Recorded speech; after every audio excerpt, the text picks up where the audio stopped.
This is VK6ARN, Newswest. We are a community organisation and we've been serving up the best amateur radio news in Australia since 1931.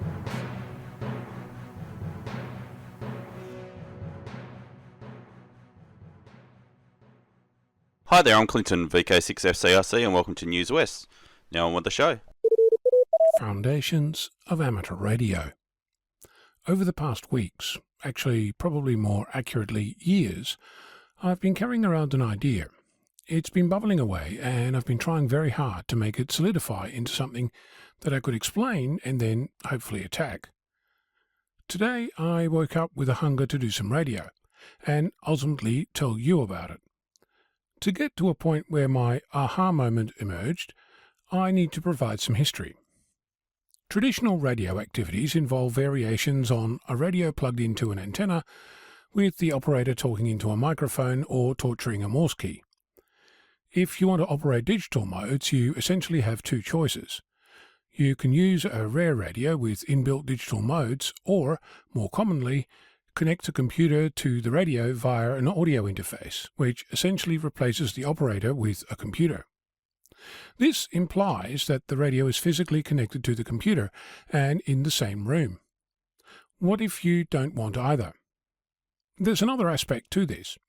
Modern SDRs, or software-defined radios, tend to use the network to get information from the antenna to the user. The network can transport the radio signal, but also control signals to change things like frequency and mode, and if the radio supports it, bands, antennas, and other fun stuff like filters. There are ways to control a traditional radio across the network with so-called CAT commands, or computer-assisted tuning. The same technology can be used to connect a logging tool so it knows what frequency and mode to log when you make a contact. What CAT control lacks is audio. Said differently, although some solutions exist to send Morse code, you cannot use CAT to listen to the radio, or speak into a microphone. This isn't an issue if the radio and you are in the same room, but if they're not, then things get tricky. And as a final piece of background information, a traditional radio is based around audio. That is, the information going between you and the radio, or a computer and the radio, is limited to audio. This represents about 4 kHz of signal. In other words, if you're tuned to 28.500 MHz, then a traditional radio can hear the radio signal between 28.500 and 28.504 MHz, sufficient for a single audio signal. But even a simple digital radio, a $50 RTL SDR, using a USB cable, can handle 2.4 MHz, plenty to cover all of the 10-meter band between 28.0 and 29.7 MHz with room to spare. I've been looking for something, anything, that brings these two vastly different worlds together for a number of reasons. I've spoken previously about some of these. For example, I do not want to physically connect my traditional radio, a Yaesu FT857D, to my computer, because I do not want to have the potential of stray RF coming into my computer. I'd also love to be able to run the same decoding and control tools for various radios. The Pluto SDR, several RTL SDR dongles, my 857, and other radios as they come into my shack from time to time. Then there's the signal processing side of things. I'd love to be able to learn how to decode Morse and eventually other modes using a computer. I also want to be able to use a voice keyer during a contest, so the whole house doesn't ring from the sound of me calling CQ Contest or CQDX for hours on end. I've been making inroads into this. I managed to get Rig Control D to work across the network using Docker containers at both ends. I attempted to get audio working, but that has so far been a dismal failure, despite assistance on several fronts. This morning I stumbled on the idea of using GNU radio for both. I even came across some examples where two so-called flow graphs can talk to each other across the network. Now, at this point, you're either going to be nodding your head or you're going to be asking yourself what gibberish I just spouted. If you're already nodding your head, stand by. If not, GNU Radio is a software toolkit that provides signal processing blocks that you can link together to create simple or sophisticated systems to manipulate signals, like those that come from radios, or radio telescopes, or mobile phone base stations, radar, ADS-B, or whatever else you can imagine. It's widely used in academia, government, industry, research, and of course by us, hobbyists. A collection of blocks and links is called a flow graph, and in essence it's a program, or if you like an app, that you can run. It comes with a ton of examples and tutorials, including one where one flow graph can manipulate another, either on the same computer or somewhere on the internet. What this means is that you could build a flow graph that can talk to a Yaesu FT857D and one that can talk to a Pluto SDR, or an RTL SDR, or any other radio, and use that to talk to a flow graph that understands how to deal with audio, CAT, and anything else you might want to.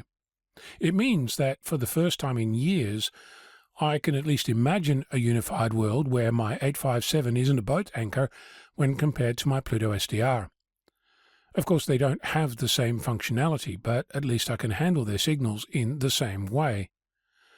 Unlike the path I was previously on, where I was attempting to cobble together several tools whilst attempting to avoid a headache from banging my head against the wall, today I can use one toolkit to build apps that run on pretty much anything with a CPU and see the fruits of my labour. I'm working on a proof of concept, and when I've got it to show and tell, I'll put it up on my GitHub page, cunningly named after me, Victor Kilo 6 Foxtrot Lima Alpha Bravo. A final observation. Amateur radio means different things to different people at different times. For me, today, it's about software and GNU radio. Tomorrow, it's just as likely to be about something else.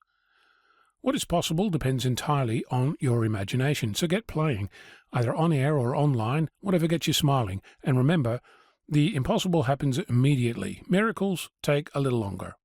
I'm Ono, Victor Kilo 6 Foxtrot Lima Alpha Bravo. Hello, this is Kevin, VK6KQ, on behalf of the Wireless Institute Civil Emergency Network of WA. We'd like to invite you to the Wyson meeting next Monday evening, the 11th of November. It'll be held at the Bellevue Mechanics Institute Hall, located at number 10, Helen Street, Bellevue. Doors open at 1900 for a 1930 start. That's 7 for 7:30pm. Everyone is welcome. Tea, coffee and biscuits will be available. We hope to see you there. Thanks for listening. Hi, just a little note about VK6RRG and the WARG Technical and General Net. Having it run every Sunday morning on VK6RLM, that's 146.750, or Channel 3 in the old money. And it starts at 10:30 a.m. this morning. Of course, if you're listening in the evening, it's next week. Here's an event for the travellers among us. If you're going to be in the southeast corner of our great country at the end of this month and you have your caravan, camper or camping gear with you, here's an amateur radio event that you'd enjoy. Antennapalooza takes place at Druin West, about an hour's drive on the M1 east of Melbourne. Antennapalooza is an event that brings people together from multiple clubs with a relaxed program and a chance to share ideas. Picture a few acres of land with a few trees around the edges. Operators can come along with their tent, caravan or swag and set up their radio and antennas for a weekend in an RF quiet space. For some, it's an opportunity to erect and try out antennas that they don't have room for at home. For others, it's a place to socialise and listen to the talks going on in the pavilion. On both the Saturday and the Sunday, there will be short lectures on interesting topics. Bring a folding chair and a beer if you wish and listen to what's being said about real-world topics on amateur radio. The theme this year is large wire antennas, and for starters there is a temporary installation of a curtain array on 20 metres.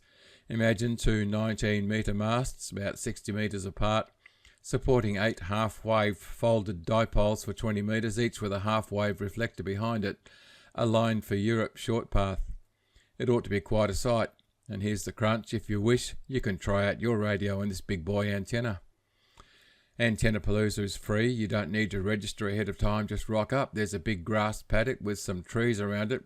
BYO everything. There's a toilet and a tap for water. Check out the website, Antennapalooza, antennapalooza.net.au. Have a bash if you're over there.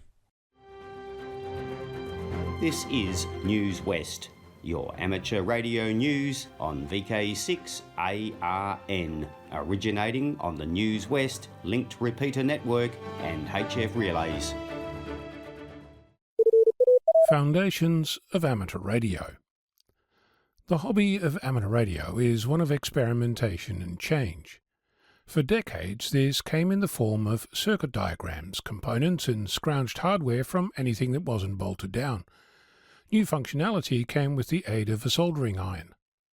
More recently, functionality comes from participation in the global electronics market, where you can buy any radio you like and have it shipped to your door within hours at an unbeatable price. Mind you, buying all those unbelievably cheap radios does start adding up, and if you want to use more sophisticated hardware, that too is possible, at a price, somewhere between $50 and a new Porsche. Whilst that's an option for some, for the rest of us, there are better and cheaper ways. Of course, it doesn't stop there. If you connect any radio to a computer, you can use whatever software you like to encode and decode any signal you can imagine. With a traditional radio connected to a computer, you can make it participate in hundreds of different so-called digital modes. Before I continue, let's look at a radio in a slightly different way. Consider an antenna as a continuous source of voltages that are amplified, filtered and demodulated in some way by a radio. You can think of the combination of antenna, radio and computer as a stream decoder. To decode a signal in a new way requires a new decoder, which you could build from components or, as I've said, buy online. During the week I've continued experimenting with GNU Radio. If you're unfamiliar, it's a toolkit that allows you to build so-called flow graphs that can process a signal stream. Think of it as a box of Lego that you can put together to build any type of decoder. Let me say that again. Imagine that you want to decode or transmit a mode like FreeDV, M17, APRS, Olivia, Contestia or Hellschreiber. With the GNU Radio Toolkit, all of this is possible, and you won't need to buy new hardware or bust out the soldering iron every time you want to experiment with a new mode. If you have been playing with digital modes already, you'll likely point out that you can already do this today by using software running on a computer, and that's true. What that doesn't tell you is that this comes with a very specific limitation. Namely, that all those modes require that they fit inside a single audio channel, because all those digital modes you might be familiar with are essentially using an SSB or FM signal with the audio generated or decoded by a computer. Even if you have a modern radio, like for example an ICOM IC7300, you'll still be limited in what modes of transmission you can make. ICOM limits the transmit bandwidth to 2.9 kHz. Flex radio appears to double that to 7.9 kHz, but numbers are sketchy. The point remains, most current amateur radio technology is based around the notion that a mode essentially fits within a single audio channel, and a very narrow one at that. So why does this matter?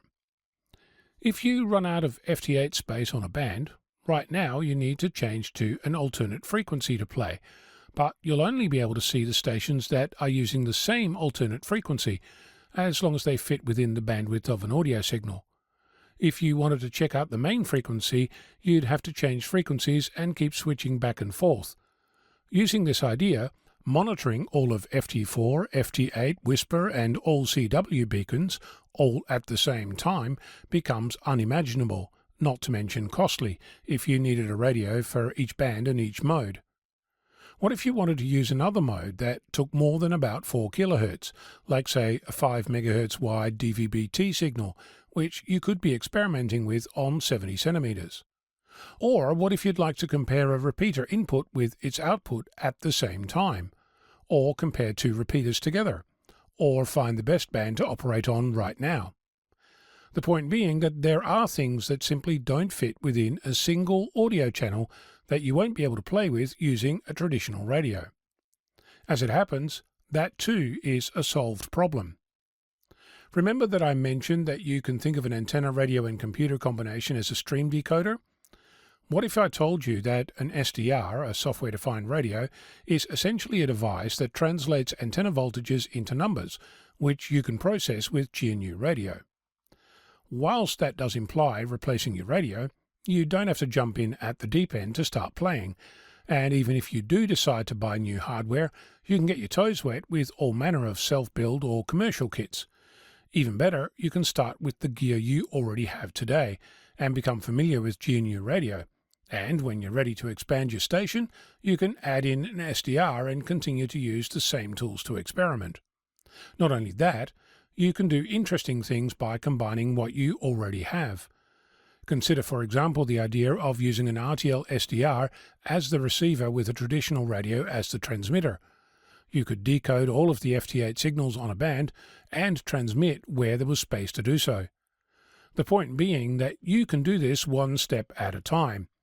Every time you download or build another GNU radio flow graph, you can have a new decoder, and as time goes on, you'll be able to decide what hardware you might want to pair it with.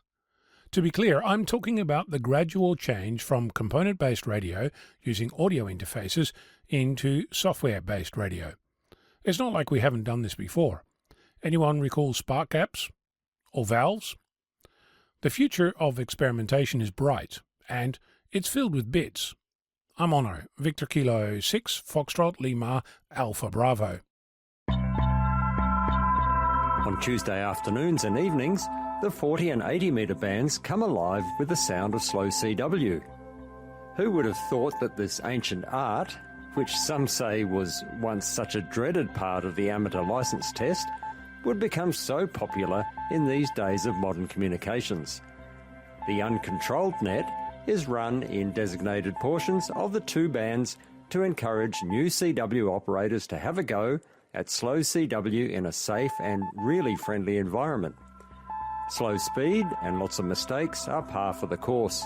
It's all about having a go, starting with a basic call sign and RST exchange, then over time getting better and better. The net also attracts its fair share of old-timers who enjoy helping others to have a go or to just enjoy the banter. The CQ-QRS net started in Western Australia 3 years ago and has been running every single Tuesday and has been unbelievably popular. The net runs from 3 p.m. until about 7 p.m. on 40 metres, then moves to 80 metres, and we've had up to 60 stations on air having a go, and who knows how many listeners are out there every Tuesday as well. So the CQ-QRS net is on 40 metres between 0700 Zulu and 1100 Zulu, that is 3 p.m. until 7 p.m, and is held between 7020 and 7040 kHz. Then between 0900 Zulu and 1300 Zulu, which is 5 p.m. until 9 p.m, we're on between 3540 and 3570 kHz every Tuesday. There's no net control, so when you're ready to have a go, just find a quiet spot and start calling CQ-QRS at about 75% of the speed you can copy. Most stations will match your speed, so go slow until you're really comfortable with CW. So this might be just the opportunity you've been waiting for to have a go at transmitting on CW, or perhaps just to stop the contacts rusting up on your key. Doesn't matter whether you're brand new to the code, or if you're an old-timer who would like to have a bit of fun and help encourage new operators by having simple, safe QSOs at their speed. We'd love to have you join in. Too much switch mode power supply hash on 80 metres? This might be the incentive to do something about it. With a cheap noise canceller costing less than $100, 80 metres could be easier than you think. So again, the net starts at 3 p.m. every Tuesday above the DX segment on 40 metres between 7020 and 7040. Then, after 7 p.m, moves to 80 metres between 3540 and 3570 kHz. There are usually stations in the west, east and in between listening out for your CQ-QRS call. For more information and to receive our free weekly CQ-QRS RagTune newsletter, contact me, Mark, VK6QI, via the email on qrz.com, or you can use our address cqqrsnet@gmail.com. That is cqqrsnet@gmail.com, and I'll be pleased to have a chat.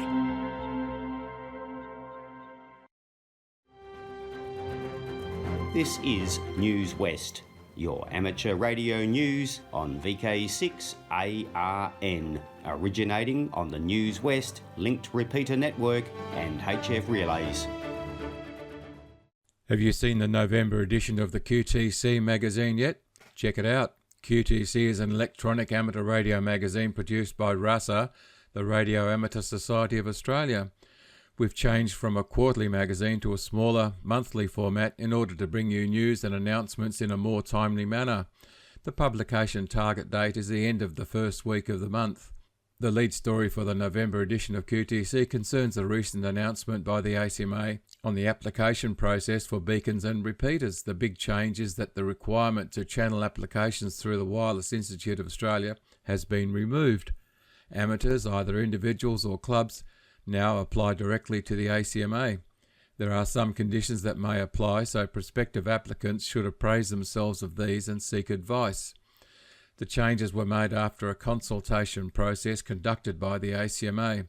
Most of the recommendations made by RASA in its response to the consultation were adopted by the ACMA. QTC also has a story on the recent VKFF get-together in Bendigo and other interesting articles. An important announcement for clubs providing courses and exams is that they are now invited to advertise their location, contact details, etc. in the foundation level study guide. QTC magazine is free and is available from the RASA website, vkradioamateurs.org. That's vkradioamateurs, no spaces, .org. I'm Bob, VK6POP. Good morning, everyone. Here's the helpline for the 10th day of November 2024. Not 26 yet. Today I have a repeat of items for David McSweeney, VK6 and 6084. He has an FT2800 mic FM 2 metre transceiver, in fact, 65 watts, $150. There's also a Kenwood Tango Sierra 660 HF 6 metre SSB transceiver, $200. There's also a power supply homebrew, 13.8 volt, 20 amp, $30. There's a Mirage Bravo 34 Golf linear amplifier, 2 meters, $50. There's also a Palomar 2 meter amplifier, designation TX225HD, $50. There's also a homebrew antenna tuning unit for HF operations, manual control, $50. There's also a 2 meter handheld transceiver, Fox Tango 209 Romeo Hotel plus manual, $20. Morse key has gone to a new home at VK6 X-Ray Lima, and the low pass filters are still available at $10 each. And you may contact me on behalf of David. You can call me on 0427 000 995, 0427 000 995, or email to vk6xrayvictor@bigpond.com, and that email can also double for items for next week. If you have any items for next week's broadcast, please get them to me post-haste before Thursday next, and I'll deal with it as it comes in. Thank you once again for listening. 7-3 from Roy, VK6 X-Ray Victor. Hi there, it's Clinton, VK6FCRC, back with you. And did you know that Newswest is now on YouTube? Type in youtube.com/@Newswest weekly podcast --Kilo Zulu 7 Yankee Charlie. Oh, and before I go, I'd like to thank those watching on YouTube or ATV, the readers, and you for listening. I'd also like to thank our team, the broadcasters, and those submitting content each week. Please stand by now for callbacks after the broadcast, or head over to the VK6.net website and fill out the form so we know how many people are listening each week.